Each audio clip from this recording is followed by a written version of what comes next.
Patton had always believed that war rewarded the fastest hand. In his mind, hesitation was betrayal, caution was weakness, and delay was death. He had built his entire identity around movement, tanks rolling without pause, enemies collapsing before they could breathe, victory seized before it could be negotiated away. So when Eisenhower chose politics over speed, Patton did not explode immediately. He went quiet first, and that silence, for a man like Patton, was more dangerous than any outburst. Patton never expected politics to outrank momentum. He believed the battlefield was the only place where truth mattered. Maps did not lie. Casualties did not argue. Victory did not compromise. When Patton looked at Europe in those critical months, he saw a narrowing window, an opportunity to strike harder, push faster, and end the war decisively. But Eisenhower saw something else entirely. He saw alliances straining, borders already being debated, and a future being shaped before the last shot was fired. Patton did not understand that war was no longer just being fought against the enemy. It was being fought against chaos. When Eisenhower slowed the advance, Patton felt personally insulted. To him, speed was not recklessness, it was mercy. Every day the war continued meant more lives lost. Every pause gave the enemy time to regroup. Patton spoke openly, sharply, and without diplomacy.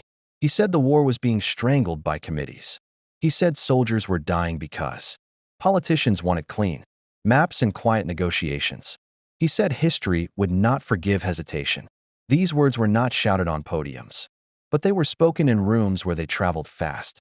Patton said Eisenhower was fighting tomorrow's war while today's soldiers bled. He believed that Eisenhower's caution came not from strategy, but from fear of political fallout. In Patton's mind, leaders existed to make hard choices, not comfortable ones. He could not accept that. Eisenhower would slow armored advances to satisfy agreements made far from the front. Patton believed war was not meant to be tidy. He said that trying to make it so only prolonged suffering. What Patton did not say, what he could barely admit even to himself, was that Eisenhower's choice made him feel powerless. For the first time in his career, Patton was not being stopped by the enemy. He was being stopped by his own side. And that cut deeper than any German counterattack ever could.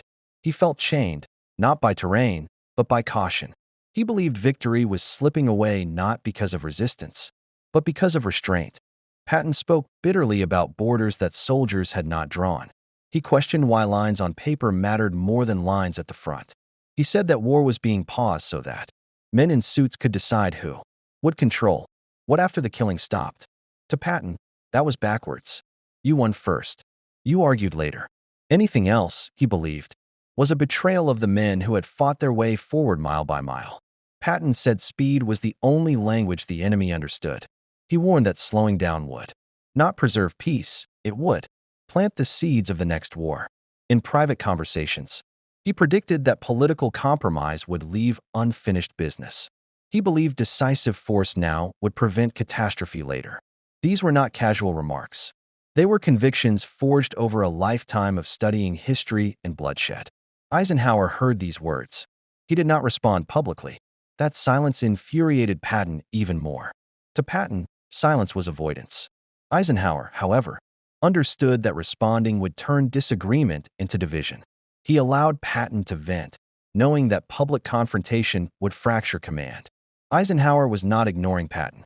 He was containing him. Patton said Eisenhower had forgotten what war demanded. He accused leadership of becoming distant from the front, of letting desks replace trenches. Yet what Patton could not see was that Eisenhower was carrying burdens Patton never had to touch. Every advance affected diplomatic promises. Every shift in momentum altered negotiations already in motion. Eisenhower was not slowing the war because he lacked courage. He was slowing it because he understood the cost of winning the wrong way. Patton believed the war could be finished by will alone. Eisenhower knew will without unity could collapse everything. The Allied forces were not one army. They were many, bound together by fragile trust. Eisenhower's restraint was not about pleasing politicians. It was about keeping the alliance from tearing itself apart before victory was secured. Patton never accepted this fully. He believed soldiers, not diplomats, should shape outcomes. Patton said history favored the bold, not the careful. He believed hesitation would be remembered as weakness, Eisenhower believed recklessness would be remembered as tragedy. That difference was not just strategic, it was philosophical. Patton lived in the moment of impact. Eisenhower lived in the shadow of consequences. As the days passed, Patton's frustration hardened into something heavier. He began to feel sidelined, not by incompetence, but by design. He suspected that Eisenhower was deliberately limiting him, not because he lacked effectiveness, but because his effectiveness threatened political balance. That thought haunted him. The idea that success itself could be dangerous was foreign to everything Patton believed. Patton said the war was being managed instead of won. He said momentum was being sacrificed on the altar of compromise. He warned that future generations would ask why victory had been delayed when it was within reach. These were not statements meant for the press, but history has a way of uncovering private truths. And those truths reveal a man who felt torn between duty and fury. Yet even in his anger, Patton remained loyal. He did not defy orders. He did not fracture command. He obeyed, even while disagreeing. That obedience cost him more than rebellion ever would have, because it forced him to confront a reality he despised. That leadership sometimes meant standing still while everything inside you demanded motion. Patton never stopped believing Eisenhower was wrong. But something subtle began to change. As he watched the broader picture unfold, as he saw alliances hold where they might have shattered, he began, quietly, reluctantly, to recognize that Eisenhower was fighting a different kind of war. One Patton was not built to fight. Still, Patton said speed was being buried under caution. He said the soul of victory was being negotiated away. He said soldiers deserved an ending worthy of their sacrifice. And perhaps most telling of all, he said that someday history would decide which of them had been right. He did not know then how that judgment would unfold, and he did not yet know how deeply. Eisenhower's choice would shape everything that followed. Patton never expected his words to echo back to him in the form of distance. After speaking openly, sometimes sharply, about the cost of slowing down, he noticed something subtle but unmistakable. Messages arrived later. Decisions were communicated without discussion. Opportunities that once seemed automatic now required approval that never came quickly. Eisenhower was not punishing him. He was repositioning him. And to Patton, that felt worse than reprimand. It felt like being placed on a shelf. While the war he believed he could finish was being decided by hands he did not trust. Patton said the pause was killing the spirit of the army. He said soldiers who had tasted momentum could not be expected to wait patiently while negotiations unfolded far from the front. He believed morale was built on motion, on the feeling that sacrifice was buying progress. Every halted column, every delayed order, felt like a betrayal of that unspoken contract between command and soldier. Patton did not shout these beliefs from rooftops, but he repeated them enough that they took on a life of their own. What Patton did not fully grasp was that Eisenhower was not choosing politics over speed lightly.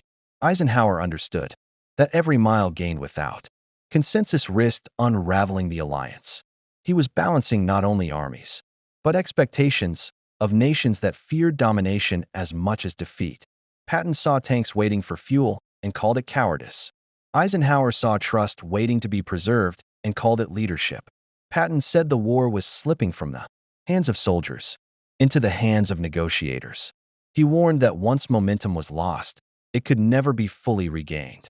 History, he believed, punished hesitation more severely than miscalculation. And yet, each time he pressed for acceleration, he was met not with argument, but with silence. Eisenhower did not debate him. He absorbed him. And that quiet resistance wore Patton down more than any direct confrontation ever could. In private moments, Patton's frustration turned inward. He questioned whether the war he had prepared for his entire life was ending in a way that left no room for men like him. He wondered whether speed, once the ultimate virtue, had become a liability. These thoughts unsettled him deeply. They challenged the foundation of his identity. Patton had never doubted war. Now he was being forced to doubt how war was being finished. Patton said Eisenhower was thinking too far ahead. He argued that peace could not be planned before victory was complete. Eisenhower believed peace had to be planned before victory made it impossible. That difference shaped every decision. Eisenhower was already seeing borders harden and rivalries form. He understood that the end of one conflict often planted the seeds of another. Patton dismissed this as distraction. He believed force solved problems permanently. As days passed, Patton's tone sharpened. He spoke of missed chances. He warned of enemies escaping consequences. He predicted future conflicts born from compromise. These were not threats. They were prophecies, spoken by a man who believed history repeated itself because leaders refused to finish what they started. To Patton, speed was not aggression, it was closure. Eisenhower listened, but he did not yield. He had made his choice. He believed that an imperfect ending achieved together was better than a perfect victory achieved alone. Patton never accepted this fully. To him, unity without decisiveness was weakness disguised as virtue. Yet even in his resistance, Patton followed orders. That obedience, strained and painful, revealed the last boundary he would not cross. He would challenge leadership, but he would not break it. Patton said the war was ending without the clarity it deserved. He feared that ambiguity would poison the future. He believed that stopping short of total dominance would leave wounds festering beneath treaties and speeches. Eisenhower acknowledged this risk, but judged it preferable to the alternative. Total dominance came with costs that history rarely forgave. As Patton watched the final stages approach, he felt time slipping through his fingers. The war that defined him was closing its chapter, and he felt sidelined from its conclusion. That sense of exclusion fed his anger, but it also revealed his vulnerability. Patton was not just fighting for victory, he was fighting for relevance. In one quiet moment, Patton admitted, if only to himself, that Eisenhower was fighting battles he did not understand. Battles of balance, restraint, and future stability. He did not agree with them. He did not respect them the way he respected force. But he could no longer deny their existence. That realization did not calm him. It unsettled him even more. Patton said politics had diluted war. Eisenhower believed war without politics would poison peace. And between those two beliefs stood an army waiting for direction, a continent waiting for resolution, and history waiting to pass judgment. The tension between speed and restraint had reached its breaking point. The words had been spoken, the decisions had been made, and now only consequences remained. Patton would soon face the final realization, one he never expected, and one he never fully accepted. Patton never expected his anger to outlive the war. As the final operation slowed and the guns began to quiet, he believed his frustration would fade with the noise of battle. Instead, it deepened, without the momentum of movement, without the clarity of an enemy directly in front of him. Patton was left alone with his thoughts, and those thoughts returned again and again to the same question. What had the war become when politics decided its ending? Patton said the war had ended before it was finished. He believed that by choosing negotiation over speed, leaders had traded certainty for convenience. To him, victory without decisiveness felt hollow. He spoke of soldiers who had marched forward believing they were part of a final, defining push, only to be told that restraint mattered more than resolve. These words were not meant to inflame, but they carried a bitterness that revealed how deeply the decision had cut him. Eisenhower did not respond. He had already moved on to the work of transition, occupation, reconstruction, and the careful balancing of global power now consumed him. To Eisenhower, the war's end was not a finish line, it was a threshold. Patton, standing behind that threshold, felt as though the world had changed without asking him to change with it. Patton said speed could have ended suffering sooner. He believed every delayed advance carried a human cost that would never appear on maps or treaties. He feared that compromise would allow future conflicts to grow in the shadows. These were not casual complaints. They were warnings born from a lifetime of studying unfinished wars and fragile peace agreements. Yet history was moving in a direction Patton could not steer. Patton never expected Eisenhower to accept uncertainty as the price of peace. Patton wanted conclusions. Eisenhower accepted complexity. He knew that perfect endings rarely existed, and that forcing them often created worse disasters. Eisenhower's restraint was not born of fear, it was born of memory. He understood that wars ended on paper as much as on battlefields, and that those papers would shape generations. As Patton watched the world shift toward diplomacy, he felt increasingly isolated. The qualities that had made him indispensable in war now felt inconvenient in peace. His blunt honesty, his impatience, His refusal to soften language, traits once celebrated, now drew concern. Eisenhower did not silence him. He simply did not elevate him anymore. And in that quiet distance, Patton felt the weight of obsolescence. Patton said the war had taught the wrong lesson. He feared future leaders would remember compromise more than courage. He worried that caution would be mistaken for wisdom. These fears consumed him, not because he lacked respect for Eisenhower, but because Eisenhower's path left no room for Patton's worldview. The war had ended, but Patton's battle, with restraint, with politics, with time, had only just begun. Eisenhower, meanwhile, carried Patton's words without resentment. He understood them as the voice of a man built for motion in a world slowing down. Eisenhower never dismissed Patton as reckless. He simply recognized that leadership had seasons and Patton's season was ending. Patton never expected Eisenhower to be remembered not as the man who slowed the war, but as the man who stabilized its aftermath.